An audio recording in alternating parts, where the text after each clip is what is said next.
කවුරුන් කොහොම මොනවා කිව්වත් ගල්නඟුරු ගෙන්වීමේදී රටට කිසිම පාඩුවක් වෙලා නැහැ. සමාගමේ සභාපතිවරයා කියනවා යොහන් බහසුරගේ සටහන ආනයන කළ පළමු ගල්නඟුරු නැවතොගය පමණක් ප්‍රතික්ෂේප වූ බවත් ඒ හේතුවෙන් එම නැව වෙනුවෙන් ඩොලර් මිලියන 2.1ක දඩමුදලක් අය කළ බවත් ලංකා ගල්නඟුරු සමාගමේ සභාපති ජයන්ත රත්නායක එලෙස ප්‍රකාශ කරනවා. සුදුට ඇඳලා ටයිකෝත් දාලා අවිල්ල හොදනවා වගේ නෙමෙයි මහත්තුරු ටික. ඇඳුම් වල කළු ගෑවෙන්න පුළුවන්. මොකද හේතුව සුදු පාට ඇඳුමේ කළු ගෑවෙන්න පුළුවන්. මොකද හේතුව ගල්ලඟුරුනේ ඒවා කළු පාටයි. ෆුල්ම ආදරෙන් කියන්නේ ලව් එකකින් කියන්නේ හරිද? ගල්ලඟුරු නිසා කෙසේ වෙතත් කමක් නැහැ.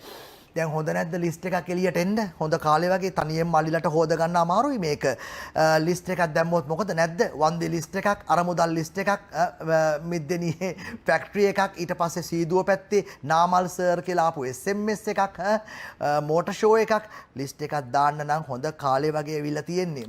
කෙසේ වෙතත් කමන්නේ.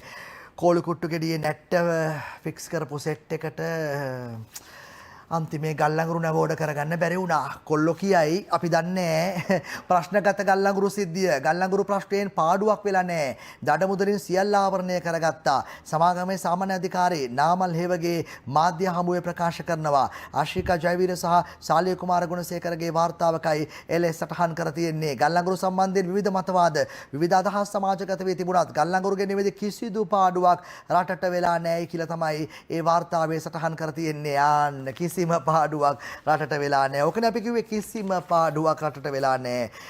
වෙන කාලෙක නම් අපි නගිනවා වතුර ටැංකියක් උඩ. මොකෝ කියන්නේ 76 කරපුවා 77 කරන්න දෙන්නද කියලා බලය දුන්නේ කියලා අහන්න. අද කවුරුත් නැහැනේ දෙයියනේ.